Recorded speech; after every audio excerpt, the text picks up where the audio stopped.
কবিতা কি শুধুই মনের খোরাক, নাকি তা হতে পারে জীবনের পেশাও?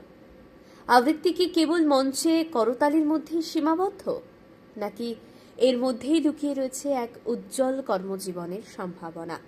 আজকের দিনে আবৃত্তি শুধু একটি শিল্প নয়, এটি শিক্ষা, সংস্কৃতি, গণমাধ্যম, ভয়েস ওভার, অডিও বুক, সঞ্চালনা এবং ডিজিটাল কন্টেন্টের এক বিস্তৃত জগৎ। তাহলে কিভাবে একজন আবৃত্তি শিল্পী নিজের দক্ষতাকে পেশায় রূপ দিতে পারেন? কি কি সুযোগ রয়েছে এই ক্ষেত্রে? সেই সমস্ত প্রশ্নের উত্তর খুঁজতেই আজকের কেরিয়ার গাইডেন্সের বিশেষ পর্ব। আবৃত্তি শুধু নেশা নয়, পেশাও হতে পারে। আপনাদের সকলকে জানাই আজকের এই কেরিয়ার গাইডেন্স প্রোগ্রামে স্বাগত। আজ এ বিষয়ে আমরা কথা বলবো। আমাদের সাথে আমদুরিয়া স্টুডিওতে যিনি রয়েছেন তিনি হলেন স্বাগতা পাল। নমস্কার, স্বাগত। নমস্কার। আমি এই নিউজ চ্যানেলকেও আমার তরফ থেকে অনেক শুভেচ্ছা, কৃতজ্ঞ আমাকে আমন্ত্রণ জানানোর জন্য। একদম।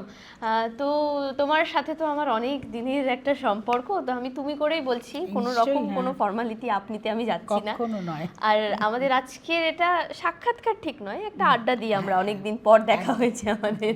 তো প্রথমে বলো যে কেমন আছো? চলছে, খুব ভালোও বলবো না, আবার খুব খারাপও বলবো না। মানে যে অবস্থার মধ্যে আমরা বসবাস করছি সেখানে ভালো থাকাটা একটু দুঃসহ, কাজেই সব কিছু নিয়ে চলছে আর কি। হ্যাঁ, চলতে হবে একদম। তো যেহেতু আজ আমাদের কেরিয়ার গাইডেন্সের প্রোগ্রাম, তো আমরা প্রথমেই তোমার কাছে আমি যেটা জানতে চাইবো সেটা হলো যে শুধু আবৃত্তিকে পেশা হিসেবে নিয়ে কি আজকের দিনে আর্থিকভাবে স্বনির্ভর হওয়া সম্ভব, নাকি এর পাশাপাশি অন্য কাজও করতে হবে? কি মনে হয়? দেখো, এটা সম্পূর্ণ আপেক্ষিক। একটা সময় আমি যখন কবিতাকে পেশা হিসাবে নিলাম, সেই সময় আমার যে ভাবনাটা ছিল যে আমি পেশা হিসেবেই নেব, আমি অন্য কিছু করব না, সেটা নয়। আমি কবিতার সঙ্গে সঙ্গে আমি স্কুলে পড়িয়েওছি, শিক্ষিকাও ছিলাম। কিন্তু শুধু কবিতাকে নিয়ে তখনকার সময়ে পেশা হিসেবে নিয়ে যেভাবে একটা সময় চলতো, মানে সংসার চলতো যাকে বলে, খাঁটি কথা যেটা, সেটা এখন চলবে না আমার মনে হয়। এই সময়ে, এই বাজারে কবিতাকে যদি সম্পূর্ণভাবে পেশা হিসেবে নেওয়া যায়, তাহলে আমার মনে হয় না, একটু কষ্ট হবে। আসলে ব্যাপারটা আপেক্ষিক। কেউ অল্পতেই চালিয়ে দিতে পারে, আবার কেউ অল্প হলেও সন্তুষ্ট নয়, তাকে অনেক কিছু নিয়ে থাকার ইচ্ছেটা জাগে আর কি। যার দরুন পেশা হিসেবে তো নিয়েইছে এখন বেশিরভাগই, আমরা দেখেছি। কিন্তু তাতে কতটা কি হয় এই দুর্মূল্যের বাজারে, সেটাও একটা চিন্তার কথা। একদম। তো যদি এই মুহূর্তে কোনো তরুণ বা তরুণী তারা ডিসাইড করে যে আমি প্রফেশন হিসেবে আবৃত্তিকে বেছে নেব, তো সেক্ষেত্রে তোমার প্রথম পরামর্শ কি হবে? তুমি কি তাদের উৎসাহ দেবে, নাকি বলবে যে না, এটা করিস না? দেখো, এখানেও আমি বলবো যে আমাদের এখন এই জগৎটাতে, শিল্প জগতই ধরো, সেখানে আবৃত্তি, গান, নাচ, আনুষঙ্গিক আরও অনেক কিছু, এখানে শেখানোর জায়গাটায় আমি দেখেছি কোথাও প্রচুর স্টুডেন্ট, কোথাও খুব কম স্টুডেন্ট। জানি না আর কি কারণ। আমি তো কখনোই বলবো না যে একজন শিক্ষক শিক্ষিকা খারাপ শেখায় বা খারাপভাবে তাদেরকে গাইড করে বা তাদের ঠিকঠাকভাবে হয় না। সেই জায়গা থেকে যদি তুমি মনে করো যে আজকালকার তরুণ তরুণীরা, আমার যেটা পরামর্শ সেটা হচ্ছে যে আগে ভালো শিখুক, আর সেটাকে খুব ভালো করে ভালোবাসুক এবং সেটার উপরে সম্পূর্ণ দখল অর্জন করুক, তারপরে পেশা হিসাবে নিক। কারণ একটি শিশু থেকে বড়, তার ভেতরে যদি তুমি বাচনিক শিল্পটাকে ঢোকাতে চাও, তাহলে পড়াশুনোর দরকার আছে, প্রচুর পড়াশুনোর দরকার আছে, আনুষঙ্গিক বিষয়গুলোকে জানা। তো কবিতা তো বিভিন্ন বিষয়ের উপরে হয়, প্রকৃতিকে নিয়ে হয়, স্বদেশকে নিয়ে হয়, সামাজিক অবস্থাকে নিয়ে হয়। তো সেই জায়গা থেকে এই বিষয়গুলো সম্পূর্ণ অবগত থাকা দরকার। তারপরে কবিতা পড়া, বিভিন্ন কবিরা কবিতা লিখছেন সেগুলো পড়া। আজকালকার তরুণ তরুণী যতদূর মনে হয় মোবাইলটাকেই বেশি প্রেফার করে, পড়াশোনার দিকটা মনে হয় একটু কম। কারণ আমার বাড়িতেও এই বিষয়টি আমি প্রতিদিন নিজের চোখে দেখতে পাই। হ্যাঁ, আমার স্টুডেন্টদের আমি দেখতে পাই। তো মানে এমনও ওদের হয়ে গেছে যে ওরা এসে আগে কবিতা লিখে নিয়ে বাড়ি যেত, এখন লেখে না, মোবাইলে ছবি তোলে এবং সেটা বাড়ি থেকে যখন লিখে আনার পরে আমি দেখি, তখন দেখি হয় মা লিখে দিয়েছে, নয় বাবা লিখে দিয়েছে। এই যে বিষয়গুলো, যে লেখা থেকে পড়াশুনো থেকে দূরে সরে যাওয়া, অনেক এতে সময় আবার কিন্তু এরকমও হয় যে ছবি হয়ে থেকে যাচ্ছে। সেটা ছবি হয়েই থেকে যাচ্ছে। হ্যাঁ, তো সেই জায়গা থেকে তো সেটা প্রফেশনটাকে নিতে পারবে না, ভালো শেখাতে পারবে না কাউকে, তাই না? একটা ভালো সুন্দর শিল্পীকে তৈরি করতে পারবে না, তাই না? সেই জায়গা থেকে তো পিছিয়ে পড়বে। সেই জন্য পেশা হিসেবে নিতে পারে, এটা ভীষণ ভালো লাগার জিনিস কবিতা, মানে ভীষণ পরিতৃপ্তির জায়গা। অবশ্যই যদি সেটাকে পেশা হিসাবে গ্রহণ করে, তার জন্য তাকে প্রচুর পরিশ্রম করতে হবে কবিতাকে নিয়ে। একদম। তো যদি বলি যে এই বিষয়ে পেশা হিসেবে যদি নিতেই হয়, তাহলে একদম ঠিক কোথা থেকে শুরু করতে হবে তাকে? শুরু করতে হবে যে পড়া থেকে, পড়া থেকে কবিতা পড়তে হবে, কবিতাকে বুঝতে হবে। আমি পেশা হিসেবে নিলে আমি একজনকে শেখাবো, তো আমি যাকে শেখাবো তাকে আমি কতটা দিতে পারছি, তার জন্য আমাকে পড়াশুনো করতে হবে। আমি একটা ধরো লুকোচুরি কবিতাটা দেব রবীন্দ্রনাথ ঠাকুরের। আমি যদি দুষ্টুমি করে চাঁপার গাছে চাঁপা হয়ে ফুটি, ভোরের বেলা মাগো ডালের পরে কচি পাতায় করি লুটোপুটি, এই যে তবে তুমি আমার কাছে হারো, তখন কি মা চিনতে আমায় পারো। এই যে লুকোচুরি কবিতাটার মধ্যে একটা গল্প রয়েছে, একদমই একদমই সুন্দর একটা মা শিশুর গল্প রয়েছে। তো এই গল্পটাকে তো পড়ে শিখতে হবে, জানতে হবে এই গল্পটাকে আমি কিভাবে উপস্থাপন করব আবৃত্তির সঙ্গে, অভিব্যক্তির সঙ্গে। তো সেই জন্য আমাকে পড়াশুনো করতে হবে। তাই পড়াশুনো আমাকে প্রত্যেকটা কবিতা, একটা শিশুকে বোঝাতে গেলে, করতে গেলে আমাকে কবিতা পড়তে হবে। পড়ে তখন যদি আমি সেটাকে, আমি নিজেই সেদিক থেকে অনেকটাই সাকসেস হয়েছে। আমি দেখলাম যে পড়াশোনা না করে কাউকে শেখানো যায় না, নিজে পড়াশুনো না করে যে কোনো কিছু, তো ওটা অভিব্যক্তিটা আসবে কী করে? অর্থটাই যদি না জানে, ব্যাপারটাই যদি না বোঝে, তো সেই জায়গা থেকে এই আজকালকার তরুণ তরুণীদেরও আমি এই কথাই বলবো যে তোমরা পড়াশুনো করো, কবিতা পড়ো, যদি তুমি কবিতাকে পেশা হিসেবে নিতে চাও। বেশ। একটা অভিযোগ প্রায় শোনা যায় যে আবৃত্তি জগতে নতুনদের সুযোগ পাওয়াটা খুব কঠিন। তো এই কথার সাথে কি তুমি একমত? কঠিন, নিজেকে উপস্থাপন করতে হবে, বুঝেছো, নিজেকে এগিয়ে যেতে হবে। হ্যাঁ, কম্পিটিশন তো বেড়েছে, প্রচুর বেড়েছে, অনেকেই কবিতা করে। আমি তো অবাক হয়ে যাই, আমি এই শিলিগুড়িতে আজকে এত বছর ধরে রয়েছি, আমি তো অবাক হয়ে যাই যে আজকাল কত কবিতা হচ্ছে মঞ্চে। আর বিশেষভাবে এই একদম এই প্রজন্ম খুব কম, বেশিরভাগই দেখছি সব বড়রা করছে, মায়েদের বয়সীরা সব করছে, শিক্ষক শিক্ষয়িত্রীরা করছে, কিন্তু এই প্রজন্ম নেই। এটা বড় দুঃখের কথা। তো সেই জায়গা থেকে আমার মনে হয় যে কবিতার জন্য, ভালো করার জন্য এই প্রজন্মকে এগিয়ে দিতে হবে, আমাদের দিতে হবে। আমরা যারা বড় আছি, এক এক শিল্পীকে তৈরি করে তারপরে সেই শিল্পী যখন একটা শিল্প উপস্থাপনার সুযোগ না পায়, তখন তার বড় কষ্ট হয়, তার বড় কষ্ট হয়। আজকে আমরা যারা বড় আছি, তাদেরকে ভাবতে হবে যে যারা আজকাল এত কবিতা শিখছে, এত কবিতাকে ভালোবাসছে, তাদেরকে এগিয়ে দেওয়ার। একদম। এমনও অভিযোগ শোনা যায় যে বড়রা অনেক দিনের অভিজ্ঞ তারা অবশ্যই ছোটদের থেকে বেশি জানে, তারা গাইড হিসেবে তো অবশ্যই বড়দের দরকার, কিন্তু ছোটদের কোনো মতামত বা পরামর্শ দিলে সেটা অনেক সময় অনেক ক্ষেত্রেই গ্রাহ্য করা হয় না। বলা হয় যে হ্যাঁ তোমরা নিউ জেনারেশন, তোমরা অনেক কিছুই করবে, কিন্তু আলটিমেটলি যখন সেটা কাজে করানোর ব্যাপার হয় সেই জায়গায় এসে কিন্তু প্রচুর বাধা বিপত্তি আসে নতুন প্রজন্মের। একদম তো একদম। সেই ক্ষেত্রে কি খানিকটা নিউ জেনারেশন ওই বড়দেরকে একটু অ্যাভয়েড করেই চলে, বা তারা যেখানে থাকছে সেখানে না না, থাকতে তারা চায় না? জেনে গেছে তো, এখানে আমরা যেতেই পারবো না। এখানে আমরা কখনো যদি বা দেখতে যাই, তখনও আমরাই দেখি যে আজকেও যাকে দেখা যাচ্ছে মঞ্চে, কালকেও দেখা যাচ্ছে একেবারেই তাই। তাকে, হ্যাঁ তারপরে অনুষ্ঠানেও দেখা যাচ্ছে তাকে। এগুলো দোষ তো আমাদের। আমরা একজনকেই বারবার ডাকছি মঞ্চে, কেন আমরা দেখি না, আমরা শিখিয়ে নিই না।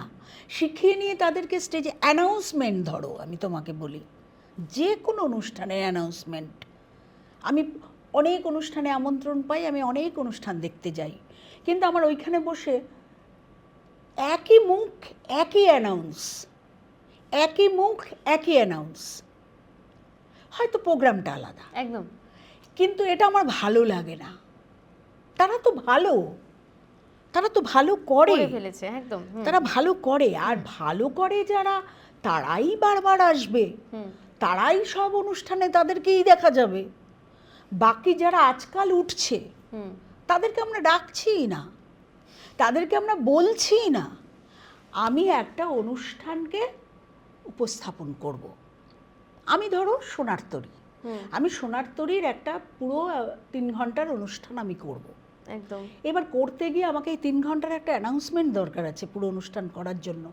এবার এই অ্যানাউন্সমেন্টটা করার জন্য আমি চেষ্টা করব আমার এই প্রজন্মের যারা শিখছে, অ্যানাউন্সমেন্টের জন্য একটু এজেড, একটু বয়স দরকার, একদম বাচ্চারা তো পারে না। হ্যাঁ, বাচ্চাদেরটা বাচ্চারা পারবে, তাদের শেখাতে হবে, তাদেরকে সুযোগ দিতে হবে। কোথাও গিয়ে তো সত্যি সুযোগ পায় না একদম, কিন্তু কোথাও গিয়ে মনে হয় যে যারা অভিজ্ঞ, যাদেরটা শুনে এসছে, যারা পারে, তাদেরকে ডাকলে পরে খাটনিটা কোথাও গিয়ে কম, যে তাদেরকে আবার নতুন করে বোঝাতে হবে না, তারা পুরো বিষয়টা ম্যানেজ করে নিতে পারবে। যারা নতুন আসবে তারা হয়তো বা আমার প্রোগ্রামটাই ডুবিয়ে দিল, নষ্ট করে দিল, এই ধরনের কনফিডেন্স না পাওয়া, এই যেটা জন্যই তো আমি বললাম শিখিয়ে নিতে হবে। এই জন্যই বললাম যে তাকে নিয়ে বসতে হবে, তাকে একটা অ্যানাউন্সমেন্ট শিট তৈরি করে তাকে আগে দিয়ে দিতে হবে। তার কণ্ঠ ভালো, পারবে, একটু তো অভিজ্ঞই ওরা। একদম। আজকে যদি একজন একটি বাচ্চা, সে ছোটবেলা থেকে ধরো তুমি 25-26 বছর অবধি কবিতা শেখে, তাহলে তার অভিজ্ঞতা আছে তো, একদমই আছে, এবং সে কবিতার প্রতি দখল আছে তো, সে যে কোনো একটা অ্যানাউন্সমেন্টকে মঞ্চস্থ করার মতো অভিজ্ঞতা তো ওর মধ্যে তৈরি হয়ে গেছে। এবার তাকে একটু শিখিয়ে নিতে হবে। তাহলে তারা কি কোনোদিনও করবে না? তারা কি কোনোদিনও আসবে না? তাহলে তারা তো এই বিষয়টাকে ওরা অনীহায় চলে যাবে। কি হলো আমার এতদিন শিখে? একেবারেই তাই না? আমি এতদিন কবিতাকে নিয়ে শিখলাম, এটা আমাদেরও কষ্ট, আমরা শেখালাম। কাজেই তবে আমি দেখেছি কিছু কিছু আজকাল দেখছি, আমার ভালো লাগছে, সেটা হচ্ছে যে 2-1 কিন্তু চেষ্টা করছে, মানে নিজেদের স্টুডেন্ট দিয়েই অ্যানাউন্সমেন্ট করানো, হ্যাঁ, নিজেদের অনুষ্ঠানগুলো, সেটা দেখছি, সেটা করাচ্ছে 2-1, কিন্তু সবাই নয়। আর অন্য যেগুলো ধরো বাচনিক শিল্প ছাড়া যে নাচ গান অনুষ্ঠান যেগুলো হয়, সেগুলোতে কিন্তু ওই একই মুখ। কারণ ওই মুখগুলোও কিন্তু চিন্তা করতে পারে যে আমারই একজনকে আমি তৈরি করে দিই, সে করুক, তাই না? আমার যেটা মনে হয়, আমাকে বললে তো আমি তাই বলবো, আমাকে বলবে না, যদিও আমার এখন আমি এখন পারি না কিছু করতে আর কি, তো সেই জায়গা থেকে আমি শিখিয়ে দিতে পারবো। হ্যাঁ, সেটাই করা উচিত। তো অনেক সময় এই রকমও শোনা যায় যে আবৃত্তি মঞ্চে যারা আবৃত্তি করে আসে, তাদের অনেক ক্ষেত্রে দেখা যায় যে সমালোচনা শোনার মতো কোনো মানসিকতা থাকে না। কেউ যদি প্রশ্ন তোলে তাহলে ব্যক্তিগত আক্রমণ শুরু হয়ে যায়। তো এই বিষয়টাকে, এই সংস্কৃতি কিভাবে দেখছো তুমি? কি বলবে এটা নিয়ে? এটা নিয়ে তো বলার মতো সেরকম কিছু নেই। এখন এক মানুষের ভাবনা চিন্তা এক রকম। আমাকে যদি কেউ এসে বলে যে স্বাগতাদি তুমি এই জায়গাটা না, এই উচ্চারণটাকে না এরকমভাবে করো, সে যদি আমার থেকে অভিজ্ঞ হয়, আমার তো এখানে রেগে যাওয়ার কিছু নেই। আমি অন্তত মনে করি এটা রেগে যাওয়ার নেই। একটি শিশুর কাছে আমার শেখার আছে, সেখানে তো একজন বয়স্ক অভিজ্ঞ তার কাছে, আমি যেমন আকাশবাণীতে ছিলাম রেডিওতে, তো আকাশবাণীতে তো আমি শিখে নিয়েছি, আমি তো অনেক বয়সে গেছি আকাশবাণীতে, কিন্তু আমাকে ওনারা যারা পেক্স ছিলেন আমাকে অনেক কিছু শিখিয়েছেন, আমি মাথা পেতে সব শিখেছি এবং নিজে অনেক কিছু করতে পেরেছি। তার জন্য আমি একটা সাক্ষাৎকার করেছি আমরা স্বাস্থ্যর ওপরে, ওকালতির ওপরে, তো আমরা তো শিখেছি। না হলে আমি তো একটা বাচিক শিল্পী, আমি তো কবিতা করি, কিন্তু আমাকে তো এক্সট্রা এই বাচনিক দিকগুলো আমি শিখতে পেরেছি। তা তারা আমাকে শিখিয়েছে, আমি মাথা পেতে শিখেছি বলেই আমি করতে পেরেছি, এটা আমার গর্ব, এটা আমার গর্ব। কাজে এখানে তো হ্যাঁ, তারা ব্যক্তিগত আক্রমণ কিছু একটু ভুল ধরালেই তাদের প্রেস্টিজে লেগে যায়। একদম, কারণ তারা ভাবে যে আমাদের চেয়ে বড় শিল্পী আর কেউ নেই, আমরাই সব জানি। হ্যাঁ, এই ব্যাপারটা হয়। এই কারণে এমনও শোনা যায় যে একটা অনুষ্ঠান হয়তো খুবই খারাপ হয়েছে, ভালো লাগলো না শুনতে, অথচ বলা হচ্ছে যে না তোমার অনুষ্ঠানটা অসাধারণ, দারুণ। তো এই যে ব্যাপারটা, এটা করতে গিয়ে কিন্তু ওটা স্বজন পোষণ, একদম এই স্বজন পোষণ করতে গিয়ে কিন্তু অনেক সময় এইরকমও হচ্ছে যে শিল্পটা আস্তে আস্তে তলানিতে গিয়ে ঠেকছে। তো সেটা তো বুঝতে হবে না। শোনো, সেই জায়গাটা তো বলে হবে না, সেই জায়গাটা কিন্তু বলে হবে না। তখন তার প্রেস্টিজে লাগবে, তার সম্মানে লাগবে যে আমি এত বড় একটা অনুষ্ঠান দীনবন্ধু মঞ্চ বুক করে ফেললাম, অথচ আমার অনুষ্ঠানটাকেও খারাপ বলে দিল। হ্যাঁ, দীনবন্ধু মঞ্চ বুক করে আমি খারাপ প্রোগ্রাম কেন করব? ওটা তো ভালোই হওয়ার কথা, তাই না? তো সেই জায়গা থেকে আমার মনে হয় যারা বোঝার নয় তাদেরকে বোঝাতে হয় না, তাদেরকে বুঝে নিতে হয়, তাদেরকে বুঝে নিতে হয়। এবং যদি আমাকে জিজ্ঞেস করে যে তোমার তুমি যেমন বললে যে এই অনুষ্ঠানটা কেমন হয়েছে, আমি বললাম খুব একটা ভালো লাগেনি, হ্যাঁ, সেই জায়গা থেকে আমাকে যদি বলে, আমি একটু হয়তো সমালোচনা তো ভালো খারাপ সবই করা যায়, সেখানে আমি হয়তো একটু সেইভাবে নম্রতার সঙ্গে তার সমালোচনাটা আমি করতে পারি, বা সে যদি আমাকে জিজ্ঞাসা করে, না হলে আমি তাকে যেচে কিছু বলতে যাব না। এখন অনেকেই কবিতা না বুঝে, অনেকেই না, বেশিরভাগ না বুঝেই হ্যাঁ শুধু গলার জোরে আবৃত্তি করছে। তো এই বিষয়টা নিয়ে কিছু বলার আছে? না, এটা তো ভুল, এটা ভুল। কণ্ঠ ভালো হলে, এক্ষুনি আমি একটা দেখছিলাম যে কণ্ঠ ভালো হলেই আবৃত্তি ভালো হয় না। কণ্ঠ হচ্ছে আবৃত্তিকে না বুঝে কোনোদিনও করা যায় না। চিৎকার চেঁচামেচি করে ফেললাম। আমি একবার আফ্রিকা শুনেছিলাম, জানো, রবীন্দ্রনাথ ঠাকুরের আফ্রিকা কবিতাটা আমি শুনেছিলাম। তখন প্রথম নতুন ওই দীনবন্ধু মঞ্চ তৈরি হয়েছে, ওই যে নিচে যে হলটা আছে ওটা এখন যেরকম আছে সেরকম ছিল না, একটু অন্যরকম ছিল।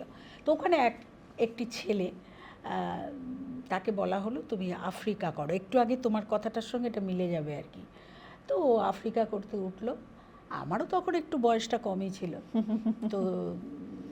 তো আফ্রিকা আমি দেখলাম যে এত জোরে আফ্রিকা করছে, মানে ওই দেয়াল থেকে এই দেয়াল পর্যন্ত ধাক্কা খাচ্ছে। কণ্ঠটা অবশ্যই সুন্দর, খুব সুন্দর কণ্ঠ ছিল, কিন্তু কবিতাটা একেবারেই ভালো হলো না আমার মতে না, ওখানে অনেকেরই মতে। কারণ কবিতার যা অর্থ, কবিতার যা ভাব, কবিতার যা ভঙ্গি, সেটা তো আনতে পারেনি। কাজে কণ্ঠ ভালো হলেই যে আবৃত্তি ভালো হবে, বা না বুঝেই আমি একটা আফ্রিকা সেহেতু আমি চিৎকার করে উঠলাম, সেটাও তো ঠিক নয়। বুঝতে হবে, সবার আগে কবিতাকে বুঝতে হবে। তো আজ যদি তোমাকে বলা হয় যে আবৃত্তি বা বাংলা আবৃত্তির জগতে সবচেয়ে বড় সংকটটা কি, রাজনীতি, গ্রুপবাজি, নাকি ভালো শিল্পীর অভাব, কোনটাকে বলবে? হ্যাঁ, আমি রাজনীতি গ্রুপবাজি বুঝি না, তবে কিছুটা তো আছেই আমার মনে হয়। যার কাছে যে যত বেশি কাছাকাছি হতে পারবে সেই যেতে পারবে, এই ব্যাপারটা তো আমি দেখে আসছি অনেক বছর ধরে। তবে ভালো শিল্পীর অভাব, এটা একদম সত্যি, ভালো শিল্পীর অভাব। আমি কলকাতাতেও প্রচুর অনুষ্ঠান দেখেছি, আমি যখন ওখানে শিখতে যেতাম, আমার মাস্টারমশাই অমিতাভ বাগচি, ওনার অনুষ্ঠান আমি করেছি, শিশির মঞ্চে করেছি। তো ওইখানে আমি যা শিল্পীদের দেখেছি মঞ্চে, আমরাও করেছি এবং বাইরের অনেক শিল্পী এসে করেছে, নন্দনে দেখেছি। তো সেটা তো এখন দেখি না। কাজেই খুব কষ্টের যে ভালো শিল্পীর বড় অভাব। কবিতার জন্য যে কতগুলো জিনিস দরকার হয়, যেমন সবার প্রথম উচ্চারণ, ভাব, রস, ছন্দ, এর কোনোটাই আমি কোনো কবিতার মধ্যে খুঁজে পাই না। অনেক কবিতার, অনেকে তো অসাধারণ করেন, আমাদের সেই গৌরী ঘোষ, পার্থ ঘোষ, আমি গেছি ওনাদের কাছে, আমার মাস্টারমশাই অমিতাভ বাগচি, রত্না মিত্র, তো ওনাদের সবার কাছেই মোটামুটি আমি দেখা করেছি, শিখিনি সেরকমভাবে, কিন্তু দেখে ওনাদের সঙ্গে বসে কথা বলেছি, ওনাদের অনেক অনুষ্ঠান শুনেছি, কলকাতাতেও শুনেছি, এখানেও শুনেছি। তো সেই শিল্পী মনে হয় আর হবে না, মনে হয় এটা বড় কষ্টের কথা আর কি। ওনাদের পড়াশোনা, ওনাদের জানা, ওনাদের বোঝা অনেক দুরস্ত এখনকার। অবশ্য এখনকার সমাজ ব্যবস্থাটাও অনেক পাল্টে গেছে, মানুষের জীবন তো এখন দৌড়াচ্ছে, সমানে দৌড়াচ্ছে, তার মধ্যে কে কতটুকু সময় করে কতটুকু করতে হবে। তবে এই যে পেশার কথা তুমি বলছিলে না, পেশা হিসেবে নিলে কিন্তু সেটার উপরে সম্পূর্ণভাবে থাকতে হবে, ফোকাস করতে হবে। একদম। আমরা আমাদের একদম এই আজকের এই আড্ডার শেষ পর্যায়ে চলে এসেছি। তো তোমার সাথে আমার কিছু র্যাপিড ফায়ার করব আমি। তো একজন শিল্পী নাকি একজন ভালো সেলিব্রিটি, কোনটা হওয়া বেশি কঠিন? ভালো শিল্পী হওয়া কঠিন, সেলিব্রিটি তো সবাই হতে পারে। ওই ভালো শিল্পী হলেই আমার মনে হয় একসময় গিয়ে সেলিব্রিটি হয়ে যায়, আবার কিছু না জেনেও সেলিব্রিটি হয়ে যায়। তো সেই জন্য আমি বলছি যে ভালো শিল্পী হওয়াটা বেশি দরকার। একদম। তো আবৃত্তিতে পুরস্কার নাকি দর্শকের ভালোবাসা, কোনটা বেশি ইম্পর্ট্যান্ট? পুরস্কারের ব্যাপার যদি বলে, পুরস্কারে তো একজন বিচারক থাকে, একজন, তিনজন, দুজন বিচারক থাকে। এবার বিচারকদের মতামত অনুযায়ী, বিচারকদের দৃষ্টিকোণ অনুযায়ী পুরস্কার পায়। সেই জায়গার সঙ্গে অনেক সময় দর্শকের মিলে যায়, বাহ স্বাগতাদি দারুণ কবিতা করেছে, বিচারকও দেখা গেল স্বাগতাদি ফার্স্ট হয়েছে। আবার যখন স্টেজ থেকে নেমে এলাম তখন দর্শকরা বলছে স্বাগতাদি তুমি অসাধারণ কবিতা করেছো। তাহলে এখানে দুটো হয়ে গেল, মানে বিচারকের সঙ্গে বিচারকেরও ভালো লাগা এবং দর্শকদেরও ভালো লাগা। আবার ধরো আমার মেয়ে এত ভালো কবিতা করে, অথচ সে প্রাইজ পেল না, প্রাইজ পেল না।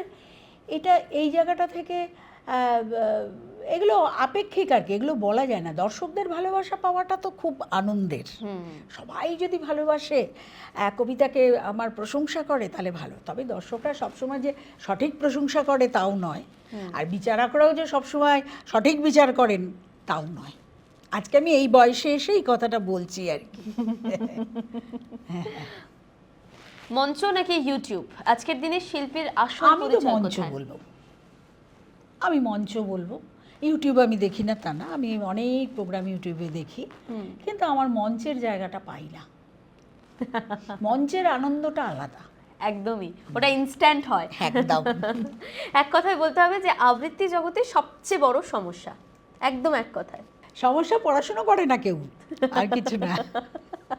কবিতাকে কেউ পড়ে না, না পড়েই আবৃত্তি করে। একটা আবৃত্তি হয়তো নিল কাছে, দু একবার পড়ে নিল, আবৃত্তির ভেতরেও গেল না, কিছুই না, তারপরে সেটাকে আবৃত্তি করে দিল। হ্যাঁ, বুঝেছো, সবসময় একটু পড়াটা খুব দরকার।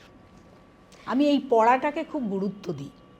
আমি একটা অনুষ্ঠান, আমি একটু বলছি যে আমি যখন একটা অনুষ্ঠান করতে যাই, আমার যেটা মনে হয়, আমার কিন্তু সবসময় আমার চেয়ে যারা বেশি জানে আমার মনে হয়, আমার না তাদের মতামত নিতে ইচ্ছে করে। কেন বলছি, ধরো আমি শ্রীচরণসু মাকে, মায়ের উপরে কিছু কবিতা করব, তার জন্য তো আমাকে, আমি যদি 10টি বাচ্চাকে নিয়ে করি বা 8টি বাচ্চাকে নিয়ে করি, তাহলে 8টা কবিতা তো আমাকে মায়ের উপরে বাঁচতে হবে। তার জন্য তো আমাকে পড়াশুনো করতে হবে যে এই কবিতাটা পুরোপুরি মায়ের কথা বলছে কিনা, মাকে নিয়ে বলছে কিনা। আমি যদি প্রকৃতির উপরে কিছু কবিতা বেছে নিই, তাহলে কি অনেক কবিতা আছে যেমন প্রকৃতিকে দিয়ে অন্য কিছু বোঝানো হচ্ছে। হ্যাঁ, তো সেই জায়গা থেকে আমাকে বুঝতে হবে এটা সত্যিই প্রকৃতি, না প্রকৃতিকে নিয়ে কবি অন্য কিছু বোঝাতে চাচ্ছেন, তাহলে সেটাকে আমাকে পড়তে হবে।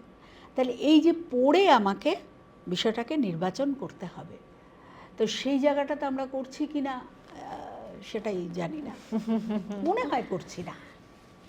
যদি একটি নিয়ম বদলাতে বলা হয় বা যদি হাতে ক্ষমতা থাকে এই আবৃত্তি জগতে যে নিয়ম একটা বদলাতে হবে, সেক্ষেত্রে কি বদলানোর চেষ্টা হতে পারে? নিয়ম বদলানো বলতে কবিতার কতগুলো বিষয় থাকে, যেগুলো যেমন কবিতা করার আগে আমাকে কিছু কিছু নিয়ম মেনে চলতে হয়। যেমন ধরো আমি একটা শোকের অনুষ্ঠানে কবিতা করব, তো সেই জায়গায় তো আমি আমার জাঁকজমক পোশাকে আমার কবিতা বলাটা ঠিক হবে না, এটা একটা নিয়ম। কবিতা বলার সময় ভঙ্গি, অনেকে একেবারে হাত উঠিয়ে এইরকম করে হ্যাঁ মুখ উল্টে পাল্টে কবিতা, এটা কবিতার নিয়ম নয়। শুধু কণ্ঠে আমার আবৃত্তি, শুধু কণ্ঠের দিয়ে আমি অভিনয় করব, সেটাই আমার আবৃত্তি, সেটাই আমার অভিব্যক্তি হবে কণ্ঠ দিয়ে। তো সেখানে আমাদের একটু একটা কবিতা বলতে গিয়ে একটু হাত উঠে গেলে হলে সেটা আলাদা কথা। হ্যাঁ, কিন্তু নানা রকম ভঙ্গি করে কবিতা করাটা আমাদের নিয়ম নয়, এটা নিয়ম নয়। সুন্দর একটি পোশাক, সুন্দরভাবে আবৃত্তি উপস্থাপন বিনা ভঙ্গিতে। হ্যাঁ, আর হচ্ছে যে কবিতা করার সময় অনেকের শরীর দোলে, পা নড়ে, এরম এরম হয়। তো এইগুলোকে শিক্ষক যিনি থাকেন তিনি শেখাবেন, তিনি বলবেন যে এটা কবিতার নিয়ম নয়, আবৃত্তি করার এটা নিয়ম নয়। এই নিয়ম কিছু মেনে তো চলে আবৃত্তিটাকে ধরে রাখার ব্যাপার আছে। একদম। জানি না, আগে তো আমরা কখনো মিউজিকের সঙ্গে কবিতা করিনি, কিন্তু এখন আবহর সঙ্গে। হ্যাঁ, এখন হচ্ছে, খারাপও লাগে না, খারাপও লাগে না। একটা কবিতার সঙ্গে যদি একটু পেছন থেকে মিউজিক হয়, একটা বাজনা বাজে, হ্যাঁ ভালো লাগে, ভালো লাগে। কিন্তু এখনো অনেকে, তো আমি বলছি উৎপল কুণ্ডুর কথা, উনার আমি ওয়ার্কশপ করেছি, তা উনি কিন্তু এটাকে একেবারেই সাপোর্ট করেন না যে কবিতার সঙ্গে কোনো আবহ যাবে। তো সেই জায়গা থেকে ওটার নিজস্ব ব্যাপার। হ্যাঁ হ্যাঁ, তা আমার মোটামুটি খারাপ লাগে না একটা আবহ, তবে খুব বেশি না, খুব জোরে না, একটা একটা সেতার, একটা বাঁশি, এগুলো মোটামুটি খারাপ লাগে না, ভালোই লাগে। একদম। আমরা আমাদের আজকের এই আড্ডার একদম শেষ পর্যায়ে এসে লাস্ট একটা কোয়েশ্চেন করব, যে ওভারঅল যদি বলা হয় তাহলে আবৃত্তিকে পেশা হিসেবে নেওয়া যাবে না, তাই তো? লাস্ট অবধি এটাই দাঁড়াচ্ছে।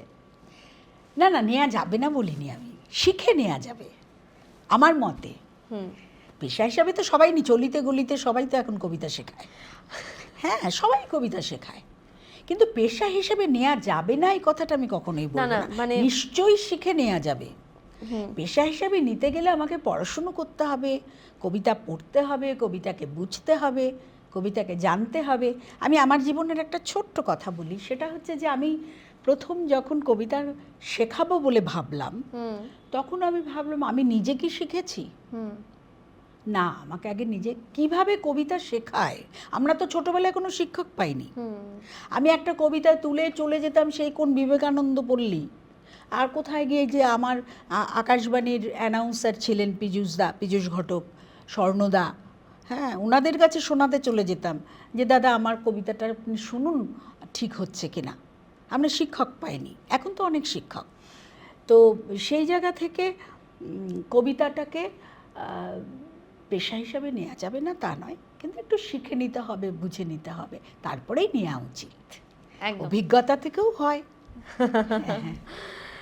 বেশ, তোমার সাথে কথা বলে খুব ভালো লাগলো। আশা করছি আজকের আমাদের যারা দর্শক বন্ধু তারাও অনেক কিছু জানতে পারলেন। তো যদি পেশা হিসেবে আবৃত্তিকে কেউই নিতে চান তাহলে অবশ্যই একটু শিখে একটু জেনে।